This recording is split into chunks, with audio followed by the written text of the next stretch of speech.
Il est tard. La maison est silencieuse. Vous êtes dans cet état de demi-sommeil où le monde semble doux et lointain. Et puis vous l'entendez. Un son dehors, derrière votre fenêtre. Pas fort, mais proche. Quelque chose que vous n'arrivez pas à identifier immédiatement. Quelque chose qui ne ressemble pas au vent, ni à la circulation, ni aux craquements habituels de la maison la nuit. Quelque chose de vivant. Vous restez là à écouter. Et plus vous écoutez, plus vous avez la certitude que ce qui est dehors c'est exactement où vous êtes. La plupart des gens remontent leur couverture et se disent que ce n'est rien, que c'était juste le quartier, juste les arbres, juste la nuit qui joue des tours. Mais ce n'était pas rien. Les sons qui traversent votre fenêtre la nuit sont un langage. Un langage ancien.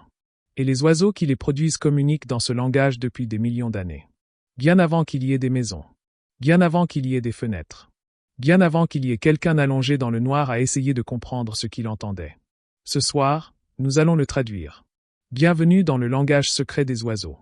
Si vous êtes nouveau ici, abonnez-vous parce que ce que vous allez apprendre va changer pour toujours la façon dont vous écoutez la nuit autour de votre maison. Dans cette vidéo, nous allons passer en revue vite des sons nocturnes d'oiseaux les plus courants et les plus significatifs que vous pourriez entendre derrière votre fenêtre. Ce qui les produit, ce qu'ils signifient, et pourquoi, dans certains cas, ce que vous entendez dans l'obscurité dit quelque chose de précis sur le monde juste derrière votre porte. Restez jusqu'à la fin. Parce que le dernier son de cette liste est celui que les gens décrivent comme le plus saisissant. Celui qui, une fois que vous savez ce que c'est, ne sonnera plus jamais pareil. 1. Le Grand-Duc d'Amérique. Si vous avez entendu dans la nuit une série de ululements graves et résonnants, lents et rythmés, presque comme une voix, vous avez presque certainement écouté un Grand-Duc d'Amérique. Le Grand-Duc d'Amérique est le hibou le plus largement répandu en Amérique du Nord, présent dans chaque État, et l'un des rares grands prédateurs qui a en réalité étendu son territoire à mesure que l'urbanisation s'est développée. Il n'évite pas les banlieues. Il n'évite pas les villes. Il chasse dans les jardins, dans les parcs, le long des lisières des quartiers résidentiels, dans les arbres directement au-dessus des maisons de gens qui ignorent totalement sa présence. Son cri, une série de 3 à 8 ululements graves, souvent décrits comme sonnant telle une question murmurée dans la nuit, porte des distances extraordinaires. Par nuit calme, le cri du grand-duc peut s'entendre à près d'1 kilomètre. Le son a une qualité physique, une résonance qui semble venir d'un endroit plus profond que les arbres. Ce que vous entendez quand un grand-duc hule la nuit est presque toujours l'une de 2 choses, l'établissement du territoire ou la communication entre partenaires. Les grands-ducs d'Amérique commencent leur cycle de reproduction plus tôt que presque tout autre oiseau d'Amérique du Nord, souvent en décembre et janvier, quand les nuits sont les plus longues et les plus froides. Les cris que vous entendez dans l'obscurité profonde de l'hiver sont fréquemment ceux d'un couple qui s'appelle l'un l'autre en écho, la voix plus grave du mâle et le timbre légèrement plus haut de la femelle qui se tissent ensemble dans l'air froid. Ils s'unissent pour la vie, et ils s'appellent mutuellement tout au long de la nuit. Si vous êtes allongé dans votre lit en janvier et que vous entendez ce son dehors grave, délibéré, patient, vous écoutez une conversation entre 2 oiseaux qui sont ensemble depuis des années et qui continueront à s'appeler à travers l'obscurité pendant des années encore. Il y a peu de choses dans le monde naturel qui semblent aussi ancrées et aussi anciennes que ce son. 2. Le moqueur polyglotte. Celui-là surprend les gens, parce que la plupart d'entre nous associent les moqueurs au jour. Mais le moqueur polyglotte, l'un des oiseaux les plus musicalement doués d'Amérique du Nord, capable d'apprendre et de reproduire fidèlement les chants de dizaines d'autres espèces, chante la nuit. De façon persistante, parfois pendant des heures sans s'arrêter, parfois toute la nuit. Et c'est presque toujours un mâle sans partenaire. Les recherches sur le chant nocturne du moqueur ont confirmé ce que les amateurs d'oiseaux observent depuis longtemps. Les mâles moqueurs sans partenaire chantent significativement plus la nuit que les mâles appariés. Le chant nocturne n'est pas aléatoire. Il est ciblé et destiné à attirer une femelle. Le mâle déroule tout son répertoire, enchaînant les chants des autres espèces qu'il a mémorisés, en ajoutant de nouveaux au fil des années, démontrant à toute femelle qu'il écoute qu'il est expérimenté, complexe et musicalement accompli. Plus un mâle peut produire de chants différents, plus il est attrayant comme partenaire. On a documenté un moqueur produisant plus de 200 types de chants distincts en une seule nuit. Si vous avez un moqueur qui chante sous votre fenêtre à 2 heures du matin au printemps, vous écoutez un mâle au sommet de ses efforts. Tout ce qu'il a, chaque chant qu'il a jamais appris, chaque note qu'il a jamais maîtrisée, est dans cette performance. Il ne vous empêche pas de dormir. Il passe une audition. Et si le chant s'arrête, si vous allez vous coucher un soir et réaliser que vous ne l'entendez plus, c'est presque certainement parce qu'il l'a trouvé. 3. Le petit duc maculé. Le nom est trompeur. Le petit duc maculé ne crie pas vraiment, contrairement à ce que son nom anglais suggère. Son cri le plus courant est un long hennissement descendant, un son tremblant et mélancolique qui semble tomber dans l'air comme quelque chose qui perd lentement pied. Une fois que vous l'avez entendu décrit comme un petit cheval qui pleure dans un arbre, vous ne pourrez plus jamais vous défaire de cette image. Mais son deuxième cri, celui qui lui a valu son nom, est quelque chose d'entièrement différent. Un long tri chevrotant qui monte et descend, profondément troublant dans l'obscurité, souvent décrit par ceux qui l'entendent pour la première fois comme le son d'une personne en détresse. Des appels aux services d'urgence ont été passés à cause de Petit Duc maculé. Le Petit Duc est minuscule, à peine plus grand qu'un point d'homme et extraordinairement bien camouflé.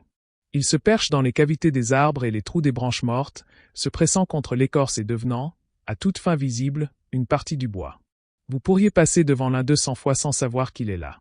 Mais la nuit, notamment au printemps, quand les couples établissent leur territoire et communiquent entre les sites de nidification, le Petit Duc devient l'un des oiseaux les plus audibles du paysage résidentiel. Ses cris traversent les fenêtres fermées et dominent le bruit des ventilateurs et des climatiseurs avec une clarté qui semble disproportionnée à sa taille. Si vous entendez ce qui ressemble à quelque chose qui pleure doucement dans l'arbre devant votre fenêtre de chambre, qui tombe, qui vacille, qui semble intime, c'est presque certainement un Petit Duc. Pas de détresse, pas de danger. Un petit oiseau, à peine le poids d'une poignée de pièces, faisant ce qu'il a toujours fait dans l'obscurité, appelant son partenaire à travers les feuilles. 4. Le plongeon-gare. Celui-ci dépend de l'endroit où vous vivez. Si votre maison se trouve à portée d'un lac, notamment dans les régions du Nord, dans les Grands Lacs, dans le Midwest supérieur, il y a un son qui porte sur l'eau la nuit et que personne ne l'ayant entendu n'oublie jamais vraiment. Le plongeon-gare crie de 4 façons distinctes. Le trémolo, un cri rapide et ondulant qui ressemble effectivement à un rire, est celui que l'on entend le plus souvent la nuit, notamment quand le yard est dérangé ou communique une alarme. Le yodel, un long cri ascendant qui porte sur des kilomètres d'eau libre, est le cri territorial, celui qui dit « Je suis ici, et ceci est à moi ». Ces deux sons, entendus la nuit sur une eau ouverte, font quelque chose aux gens qui est difficile à décrire et facile à comprendre. Ils sonnent anciens. Ils sonnent comme un monde d'avant l'établissement humain. Un monde d'eau ouverte et d'air froid, et quelque chose qui appelle depuis l'obscurité avec une voix qui n'appartient à aucune créature que l'on peut facilement nommer. Le yard appelle sur ces lacs depuis des millions d'années. Bien avant les maisons sur la rive. Bien avant les quais, les bateaux, les lumières sur l'eau. Si vous l'entendez par votre fenêtre la nuit, vous entendez quelque chose qui n'a pas changé pendant tout ce temps. Le même cri sur la même eau sombre depuis plus longtemps que notre espèce n'a existé pour l'écouter. 5. Le pic, avant l'aube. La plupart des gens connaissent les pics comme des oiseaux diurnes, et la plupart le sont. Mais si vous avez déjà entendu un martèlement rythmique et net sur du bois, sur du métal, ou sur le côté d'une maison, dans les heures qui précèdent l'aube, dans cette obscurité qui ressemble à la nuit mais qui techniquement n'en est plus une, vous avez peut-être rencontré l'exception. Plusieurs espèces de pics, notamment le pic flamboyant et le grand pic, commencent leur activité de tambourinage dans la période qui précède le lever du soleil, parfois dès 4 ou 4h30 du matin, quand le ciel est encore complètement sombre à l'horizon est. Le tambourinage n'est pas une recherche de nourriture. Les pics tambourinent silencieusement quand ils cherchent leur nourriture. Quand ils tambourinent fort et de façon rythmique, c'est presque toujours un comportement territorial ou de communication, l'équivalent d'un chant, mais produit par percussion plutôt que par la voix. Et les pics, avec une efficacité remarquable, cherchent les surfaces qui résonnent le mieux.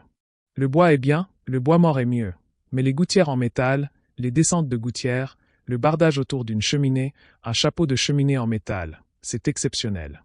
Un pic qui tambourine sur une surface métallique dans le noir à 4 heures du matin peut s'entendre dans tout un quartier et ressemble, pour quelqu'un à moitié endormi, à quelque chose qui s'attaque méthodiquement à l'extérieur de sa maison.